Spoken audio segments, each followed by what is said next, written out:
Hello everyone, this side Manish. हमारा जो next topic है इलेक्ट्रिकल मशीन का, that is voltage regulation of transformer. ये आज हम डिस्कस करेंगे। So first of all, what do you mean by voltage regulation?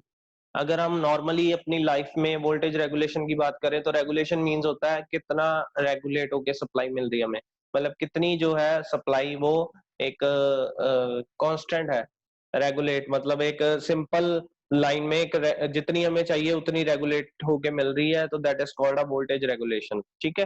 तो वो कह रहे हैं कि हमने ट्रांसफार्मर में जो हम एक्सपेक्ट करते हैं वो यही करते हैं कि हम जितना मर्जी लोड दे दें ट्रांसफार्मर को, चाहे कम दे दें चाहे ज्यादा दे दें, चाहे लोड दे ही ना, चाहे फुल लोड दे दें, the voltage should be regulated, the voltage should be same. ये हम एज्यूम करके चलते हैं और इट विल बी बेसिकली, ये मैक्सिमम एफिशिएंसी के लिए बहुत इंपॉर्टेंट चीज होती है ट्रांसफार्मर की कि कितना विद रिस्पेक्ट टू लोड कितनी वो उसकी जो वोल्टेज आउटपुट वोल्टेज वो चेंज हो रही है। ठीक है। तो वो हम मेजर करेंगे through voltage regulation of transformer से। सो इस टॉपिक में हम पढ़ते हैं, यहाँ पे दिया हुआ है when a transformer is loaded. Loaded का मतलब होता है कि जब हम ट्रांसफार्मर को लोड के साथ कनेक्ट किया होता है with a constant supply voltage, जब हम इसको कांस्टेंट सप्लाई वोल्टेज देते हैं पीछे से, the terminal voltage changes due to voltage drop in the internal parameters of the transformer. अब वो कह रहे हैं कि पीछे से हम अगर कांस्टेंट सप्लाई भी दे रहे हैं तो हमारी जो आउटपुट आएगी एट द आउटपुट साइड वो चेंज होके मिल रही है हमें। वो चेंज क्यों होके मिल रही है कि जितनी चाहिए उतनी नहीं मिल रही, मतलब वो क्यों हो रही है? Because of internal parameters of the transformer. Internal parameters क्या क्या हो सकते हैं? Primary and secondary resistance and inductive reactance. मतलब जो प्राइमरी वायर होती है हमारी, फॉर एग्जांपल इसकी जो रेजिस्टेंस होगी उसके कारण कुछ वोल्टेज ड्रॉप होगा। सेम एज जो हमारे पास सेकेंडरी वाइंडिंग होती है उसकी भी अपनी कुछ रेजिस्टेंस होगी, तो उस रेजिस्टेंस के कारण जो वोल्टेज ड्रॉप आएगा, ठीक है, तो वो भी कंसिडर होगा, मतलब कुछ वोल्टेज उससे भी कम हो जाएगी। और कुछ वोल्टेज इंडक्टिव रिएक्टेंस। अब हमें पता है कि ये एक मैग्नेटिक सर्किट है, राइट?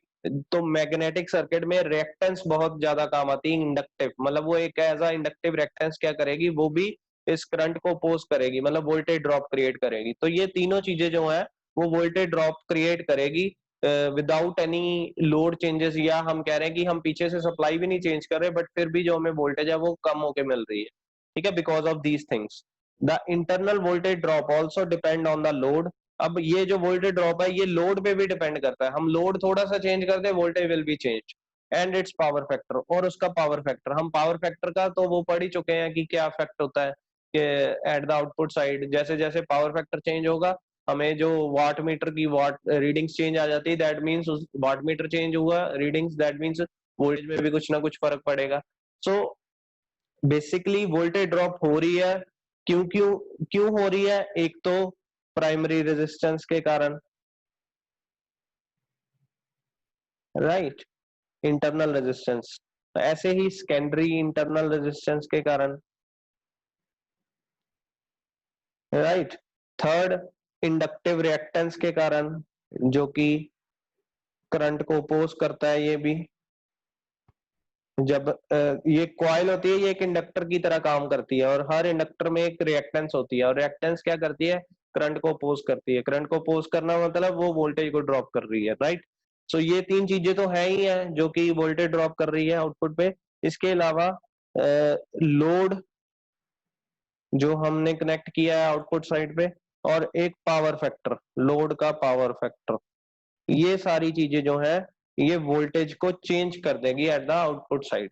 और इसी से वोल्टेज रेगुलेशन जो है वो चेंज हो जाती है। हमें चाहिए क्या? कांस्टेंट सप्लाई चाहिए कि जो लोड कम हो ज्यादा हो, हमें आउटपुट पे जितनी वोल्टेज मेंशन्ड है ट्रांसफार्मर की उतनी चाहिए, बट ऐसा होता नहीं है। ठीक है, तो वही चीज है वोल्टेज रेगुलेशन निकालने के लिए हमें चाहिए the algebraic difference between the no load. ये आपने याद रखना, difference between the no load जब हम कोई लोड नहीं दे रहे and full load terminal voltage is measured in terms of voltage regulation.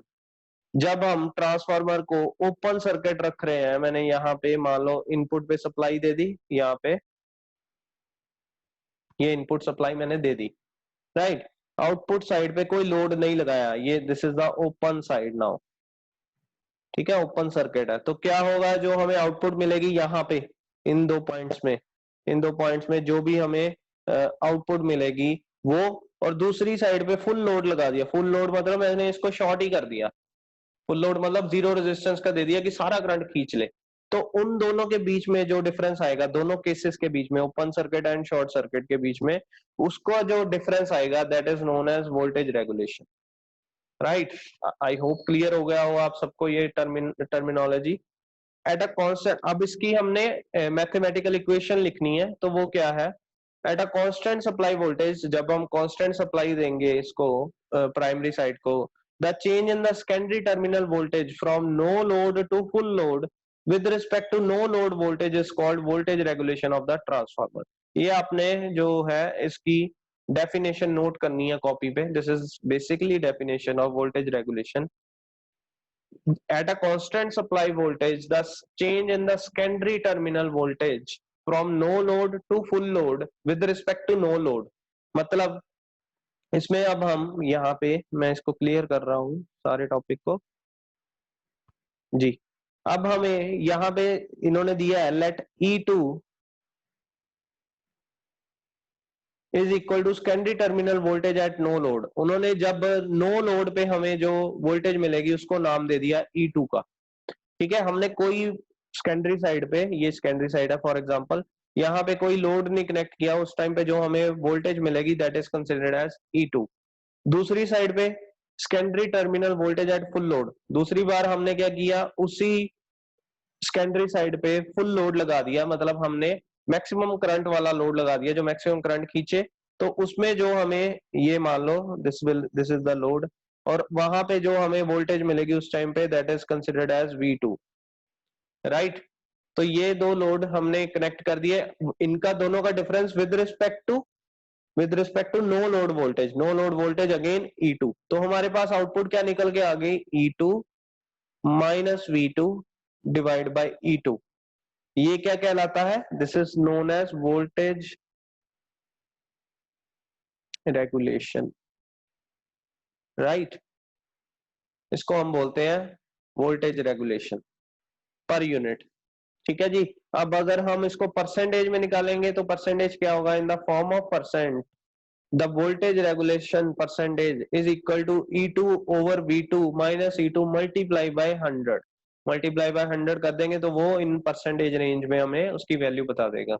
Right, when all the quantities are refer to primary side, अगर यही हम प्राइमरी साइड में भी मेजर करना चाहें, प्राइमरी साइड में भी अगर मेजर करना चाहें कि हम पीछे से सप्लाई वोल्टेज चेंज कर रहे हैं तो हमें जो आउटपुट मिल रही है वो चेंज होके मिल रही है उसकी, तो वो जो होगा यहाँ पे वैल्यू निकल के आ जाएगी V1 minus E1 over V1 multiply by 100। ये प्राइमरी साइड की है, बट ये आपने रेयर याद रखनी है, जो हमें मेन याद रखनी है that is of secondary side, वो हमारे पास आती है E2 minus V2 over E2 multiply by 100, अगर हम इसको परसेंटेज में निकाल रहे हैं।